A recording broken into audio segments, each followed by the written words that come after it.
இயேசுவின் சகோதர சகோதரிகளே, இந்த 6வது அதிகாரமானது எரிகோ நகரமானது எப்படி கைப்பற்றப்பட்டது என்ற விவரங்களை நமக்கு எடுத்து வைக்கிறது.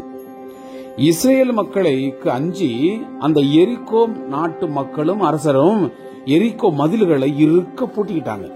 யாரு உள்ளுக்கு வர முடியாதபடி, யாரு வெளியில வரவும் இல்லை, உள்ளுக்கு போகவும் இல்லை. அப்போ கடவுள் யோசுவாவிடம், இதோ பார், இந்த எரிகோ நகரை உன் கையில் ஒப்படைச்சிட்டேன், இதோ நம் இஸ்ரேல் மக்களுக்கு இதை நான் கொடுத்து விட்டேன் என்று சொல்லி வாக்குத்தத்தம் கொடுக்கிறார். அதை எப்படி கைப்பற்றணும்? இந்த நிகழ்வு மிக நல்ல ஒரு இன்ட்ரெஸ்டிங்காக இருக்கும். ஏன்னா இன்னைக்கு வரைக்கும் நம்ம கோயில்ல தேரெல்லாம் சுத்திக்கிட்டு இருக்கிறோம்ல, இதனுடைய கான்செப்ட் இங்கதான் ஆரம்பிக்குது. அதாவது, நீங்கள் உடன்படிக்கை பேழையை ஏந்தி கொண்டு இதோ 7 குருக்கள் எக்காலம் முழங்க, இதோ இந்த எரிகோ நகரை ஒவ்வொரு நாளும் ஒரு தடவை சுத்தி வாங்க. 6 நாட்கள் ஒரு தடவை சுத்தி வந்து பாளையத்தில் இறங்கி ரெஸ்ட் எடுங்க. 7ஆம் நாளில இந்த மதிலை 7 தடவை சுத்தி நீங்க வரணும். 7வது தடவை சுத்தி வரும் பொழுது இதோ எக்காலம் முழங்க மக்கள் எல்லாம் ஆரவரிக்கட்டும்.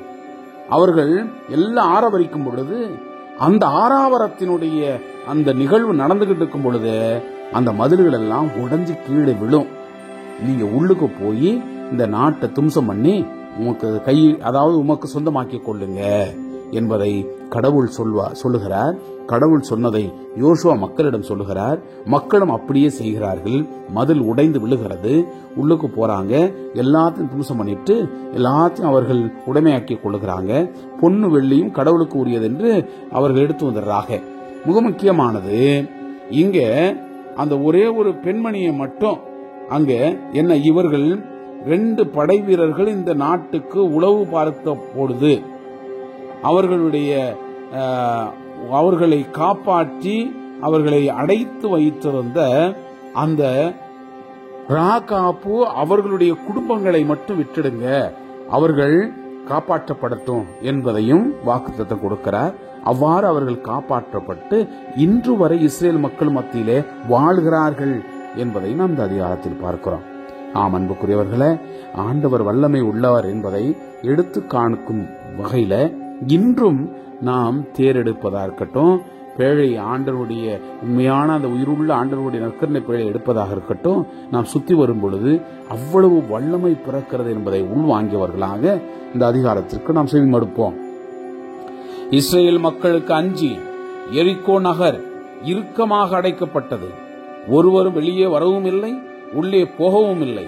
கடவுள் யோசுவாவிடம், பார், எரிகோவையும் அதன் அரசரையும் அதன் வலிமை மிக்க போர் வீரர்களையும் உன் கையில் ஒப்படைத்து விட்டேன். போர் வீரர்களாகிய நீங்கள் அனைவரும் நகரை வளைத்துக் கொண்டு அதை ஒருமுறை சுற்றி வாருங்கள். இவ்வாறு 6 நாட்கள் செய்யுங்கள். 7 குருக்கள் ஆட்டு கொம்புகளாகிய எக்காலங்களை பேழைக்கு முன் ஏந்தி செல்லட்டும். 7ஆம் நாளில் நீங்கள் நகரை 7 முறை சுற்றி வாருங்கள். அப்பொழுது குருக்கள் எக்காலங்களை முழங்கட்டும். அவர்களுடைய எக்காலத்தில் நீண்ட முழக்கத்தை கேட்டவுடன் நீங்கள் அனைவரும் பேரொளி எழுப்புங்கள். அப்பொழுது நகரின் மதில்கள் இடிந்து விழும். உடனே மக்கள் அனைவருக்கும் முன்பாக உள்ள பகுதிக்கு ஏறிச் செல்ல வேண்டும் என்றார். நூனின் மகனாகிய யோசுவா குருக்களை அழைத்து அவர்களிடம் உடன்படிக்கை பேழையை தூக்கிக் கொள்ளுங்கள். 7 குருக்களும் ஆட்டு கொம்புகளாகிய 7 எக்காலங்களை ஆண்டவரது பேழைக்கு முன் ஏந்தி கொண்டு போகட்டும் என்று உரைத்துவிட்டு மக்களை நோக்கி, முன்னால் போங்கள், நகரை சுற்றி வாருங்கள், போர் வீரர்கள் ஆண்டவரது பேழைக்கு முன் செல்லட்டும் என்றார்.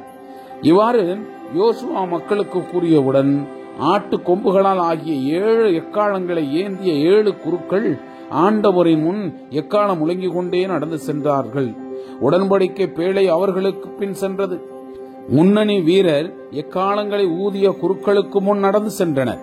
பின்னணி வீரர் பேழைக்கு பின் நடந்து சென்றனர். எக்காலங்கள் தொடர்ந்து முழங்கின. யோசுவா மக்களை நோக்கி, நான் சொல்லும் நாள் வரை நீங்கள் ஆரவாரம் செய்யாமலும் யாதொரு ஓசை எழுப்பாமலும் இருங்கள். உங்கள் வாய் நின்று ஒரு வார்த்தையும் வரலாகாது. நான் கூறும் பொழுது ஆர்ப்பரியுங்கள் என்று கட்டளையிட்டார். ஆண்டவரின் பேழை நகரை ஒருமுறை சுற்றி வந்தது. பின்னர் அவர்கள் பாளையத்திற்கு வந்து அங்கே இரவை கழித்தார்கள். யோசுவா வைகரையில் எழுந்தார். குருக்கள் ஆண்டவரின் பேழையை சுமந்து சென்றார்கள். ஆட்டு கொம்புகளால் ஆன 7 எக்காலங்களை ஏந்தி 7 குருக்கள் ஆண்டவரின் பேழைக்கு முன் அவற்றை முழங்கிக் கொண்டே நடந்து சென்றார்கள். முன்னணி வீரர்களும் அவர்களுக்கு முன் நடந்து சென்றனர். பின்னணி வீரர் அவர்களின் பேழைக்கு பின் நடந்து சென்றனர். எக்காலங்கள் தொடர்ந்து முழங்கின. 2ஆம் நாளிலும் அவர்கள் நகரை ஒருமுறை சுற்றி வந்தார்கள். பின்னர் பாளையத்திற்கு திரும்பினார்கள். இவ்வாறு 6 நாட்கள் செய்தார்கள். 7ஆம் நாள் வைகரையில் அவர்கள் எழுந்து முன்பு போலவே நகரை 7 முறை சுற்றி வந்தார்கள். அன்று மட்டும் நகரை 7 முறை சுற்றி வந்தார்கள். 7வது முறை குருக்கள் எக்காலங்களை முழங்குகையில் யோசுவா மக்களிடம், இப்பொழுது ஆரவாரம் செய்யுங்கள், ஏனெனில் ஆண்டவர் உங்களிடம் நகரை ஒப்படைத்து விட்டார். நகரும் அதனுள் இருக்கும் அனைத்தும் ஆண்டவருக்குரியன, ஆகவே அவை அழிவுக்குரியன. விளைமாது ராகாப்பும் அவருடன் வீட்டில் உள்ள அனைவரும் உயிருடன் இருப்பர். ஏனெனில் நாம் அனுப்பிய போர் வீரர்களை அவர் ஒழித்து வைத்தார். நீங்கள் அழிந்து போகாதபடி கைப்பற்றிய அந்த பொருட்களிலிருந்து விலகி நில்லுங்கள். நீங்கள் அழிவுக்குரியவற்றிலிருந்து எதையாவது கவர்ந்தால் இஸ்ரேலின் பாளையத்தையும் அழிவுக்குரியதாக்கி கலங்கச் செய்வீர்கள். எல்லா வெள்ளியும் பொன்னும் வெண்கல இரும்பு பாத்திரங்களும் ஆண்டவருக்கு புனிதமானவை, எனவே அவை ஆண்டவரின் கருவூலத்தை சேரும் என்றார். மக்கள் ஆரவாரம் செய்தார்கள். எக்காலங்கள் முழங்கின. எக்காலத்தின் ஓசையை கேட்ட மக்கள் பேரொலி எழுப்பினார்கள். மதில் இடிந்து விழுந்தது. மக்கள் நகரினுள் நுழைந்தார்கள். அவர்கள் ஒவ்வொருவரும் அவரவர்களுக்கு முன்னிருந்த பகுதியை தாக்கி நகரை கைப்பற்றினர். நகரில் இருந்த அனைத்தையும் அழித்தனர். ஆண், பெண், இளைஞர், முதியோர், ஆடு, மாடு, கழுதை அனைத்தையும் வன்முறைக்கு இரையாக்கினர். நாட்டை உளவு பார்த்த 2 பேரிடம் யோசுவா, விளைமாதின் வீட்டுக்கு செல்லுங்கள், அவருக்கு வாக்களித்தபடி அங்கிருந்த அப்பெண்ணையும் அவருக்குரிய அனைத்தையும் வெளியே கொண்டு வாருங்கள் என்றார். உளவு பார்த்த இளைஞர்கள் சென்றார்கள். ராகாப்பையும் அவருடைய தந்தையையும் தாயையும் அவருடைய சகோதரர்களையும் அவருக்கிருந்த அனைத்தையும் வெளியே கொண்டு வந்தார்கள். அவருடைய உறவினர்களையும் அழைத்து வந்தார்கள். அவர்களை இஸ்ரேலில் பாளையத்திற்கு வெளியே தங்க செய்தார்கள். நகரையும் அதனுள் இருந்த அனைத்தையும் நெருப்பிலிட்டு எரித்தார்கள். வெள்ளியையும் பொன்னையும் வெண்கல இரும்பு பாத்திரங்களையும் மட்டுமே ஆண்டவரது வீட்டில் கருவூலத்தில் சேர்த்தார்கள். விளைமாது ராகாப்பையும் அவர் தந்தையினுடைய வீட்டாரையும் அவரை சார்ந்த அனைத்தையும் யோசுவா உயிருடன் காப்பாற்றினார்.